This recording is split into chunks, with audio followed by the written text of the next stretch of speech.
ሰላም።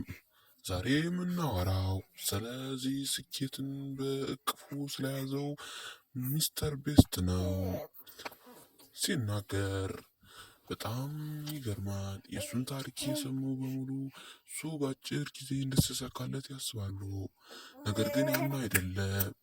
ይህንን የጀመረው በ7 ሰብስክራይቦች ብቻ ነው። አዎ፣ ያልተነገረለት አንበሳ ቢሉትም አያንሰውም። እሱ እንደ ሌሎቹ ስኬታማ ዩቱበሮች በአንዴ ስኬትን አልተጎናጸፈም ነበር። 15 ሰዓታት በቀን ስለ ዩቲዩብ ኦርጋናይዜሽን እያጠና ነበር። የትኛው ይታይላል፣ የትኛው አይታየውም የሚለውን እያጠና ነበር።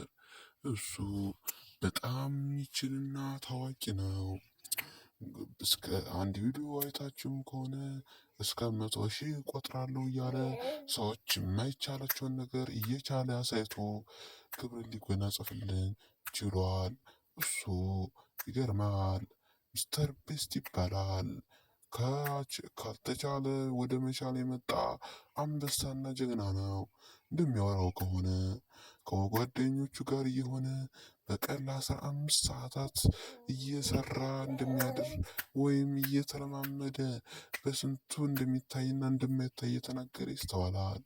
ይህ የሚስተር ቤስት ታሪክ ነው። እሱ በዚህን ሰዓት 300 ምናምን ወይም 400 ሚሊዮን ሰብስክራይብ ከመኖሩ በፊት 7 ሰብስክራይቦች ብቻ ነበረው። ይህ የማይካዳክ የማይዋሽ እውነታ ነው።